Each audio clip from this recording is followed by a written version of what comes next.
बच्चों, आपका D Y institute में फिर से स्वागत है। हमारा नाम है दीपांशु और आज के इस वीडियो में हम आपको कक्षा 9 के हिंदी कोर्स ए की पाठ्य पुस्तक क्षितिज भाग 1 की काव्य खंड का पहला पाठ जो कि साखी और सबद है, आज हम उसे पढ़ाने वाले हैं।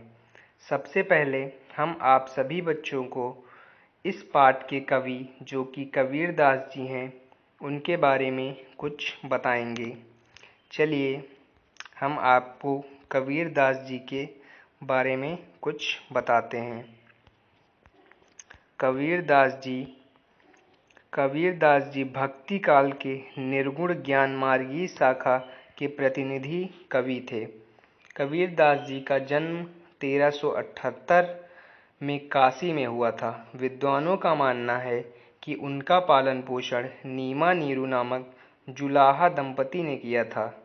वे पढ़े लिखे नहीं थे। स्वामी रामानंद उनके गुरु थे।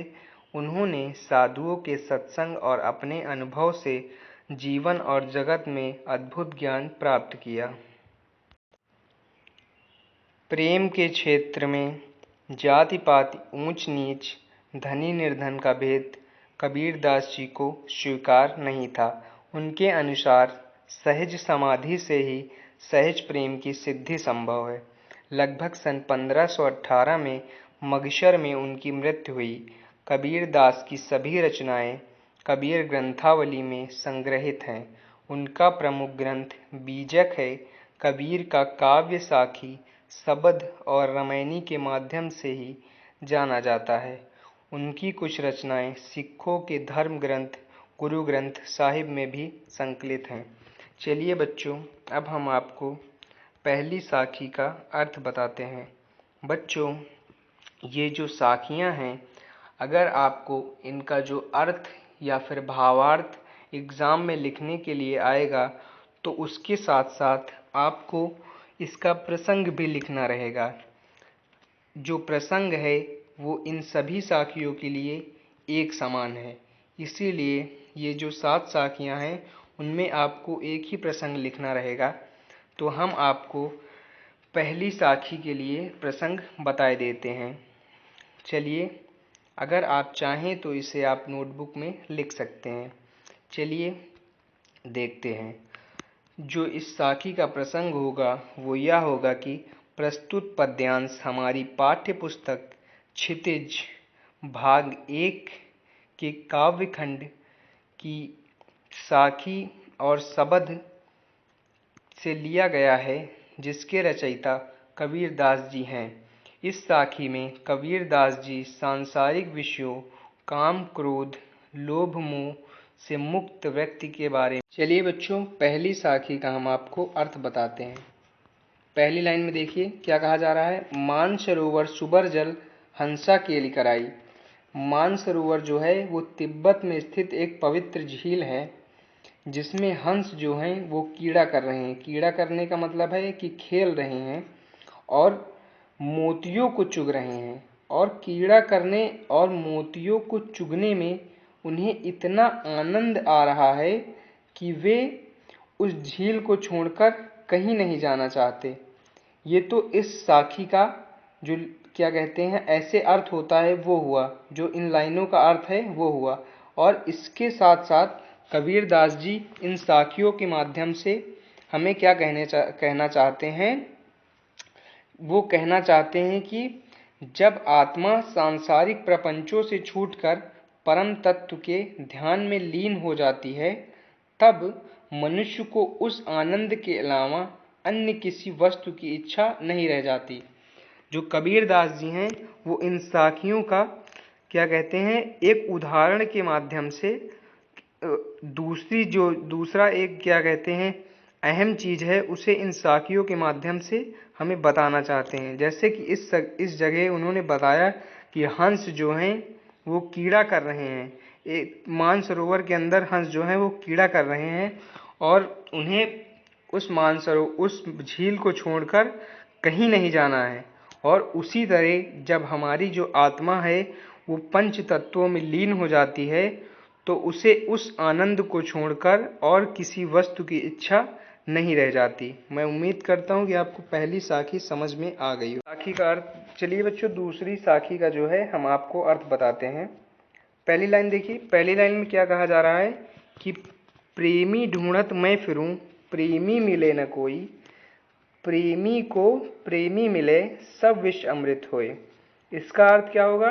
कबीरदास जी कहते हैं कि मैं इस संसार में सच्चे प्रेमी की तलाश करता फिर रहा हूँ, किंतु मुझे कोई सच्चा प्रेम करने वाला अभी तक नहीं मिला।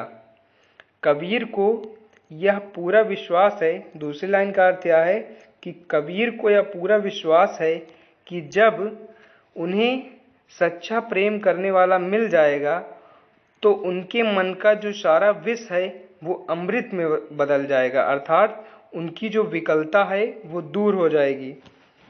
जैसा कि हमने आपको पहली साखी में पहले शब्द का जो है वो अर्थ बताया था, मतलब इन दोनों लाइनों का अर्थ बताया था, उसके बाद इसके साथ साथ एक अर्थ और निकलता है इन साखियों का। इसमें वो क्या निकल रहा है कि यहाँ जो कबीरदास जी हैं वो जिस प्रेमी की बात कर रहे हैं वो ईश्वर है, और कबीरदास जी ईश्वर की तलाश करते फिर रहे हैं, पर उन्हें ईश्वर सर्वत्र कहीं नहीं मिल रहे हैं। पर उनके मन में ये विश्वास है कि जब उन्हें ईश्वर मिल जाएंगे तो उनके मन का जो सारा विष है वो अमृत में बदल जाएगा। मैं उम्मीद करता हूँ कि आपको दूसरी साखी समझ में आ गई होगी। चलिए हम लोग तीसरी साखी की ओर बढ़ते हैं और हम आपको तीसरी साखी समझाते हैं। इसमें हमें क्या कहा जा रहा है? इसमें हमें क्या कहा जा रहा है? हस्ती चढ़िए ज्ञान को सहज दुलीचा डार, श्वान रूप संसार है भूकन दे जखमार। इस साखी का क्या अर्थ होगा? इस साखी का जो अर्थ है वो यह होगा कि कबीरदास जी कहते हैं, हे मनुष्य तुम ज्ञान के हाथी में चढ़ना, लेकिन सहज का दुलीचा डालकर, क्योंकि यह संसार कुत्ते के समान है, जो अवसर पाकर अनायास भौंकता रहता है। इन दोनों लाइन का अर्थ यह होगा कि हे मनुष्य तुम ज्ञान के हाथी पर चढ़ना, लेकिन सहज का दुलीचा डालकर, क्योंकि यह संसार कुत्ते के समान है, जो अवसर पाकर अनायास भौंकता रहता है। आपने इस साखी को अपने जीवन काल में कभी न कभी अनुभव जरूर किया होगा। जैसे कि आप अगर किसी कार्य को करने की ओर बढ़ते हैं तो कुछ लोग ऐसे होते हैं जिनको उस कार्य से कोई मतलब नहीं होता, फिर भी वो आपको इस कार्य को न करने के लिए उकसाया करते हैं और अनायास बोला करते हैं। तो कबीरदास जी इस साखी के माध्यम से हमें यही बताना चाहते हैं। कबीरदास जी के कहने का तात्पर्य यह है कि यदि किसी को ज्ञान अथवा कोई ज्ञान प्राप्त करना चाहता है तो उसे अहंकार का त्याग करके एक ही दिशा में बढ़ना चाहिए। अगर आप किसी कार्य को करना चाहते हैं तो आप सभी को एक ही दिशा में बढ़ना चाहिए। कबीरदास जी का कहने का मतलब है कि उन्हें दूसरों की बातों पर ध्यान नहीं देना है, उन्हें सहज का दुलीचा डालकर चलना है, मतलब कि धैर्य पूर्वक अपने ही कार्य को आगे बढ़ाना है, संसार की बातों पर ध्यान नहीं देना है, और एक दिन ऐसा आएगा कि आप अपने कार्य में सफल हो जाएंगे। मैं उम्मीद करता हूं बच्चों कि आपको आज का यह वीडियो पसंद आया होगा। अगर आपको ये वीडियो पसंद आया है तो आप अपने मित्रों के साथ शेयर करें, हमारे चैनल को सब्सक्राइब करें और बेल आइकन को प्रेस करें, जिससे कि ये जो बची हुई 4 साखियाँ हैं, मैं इनका वीडियो जब भी अपलोड करूं तो आपको उसका नोटिफिकेशन सबसे पहले मिल जाए। धन्यवाद।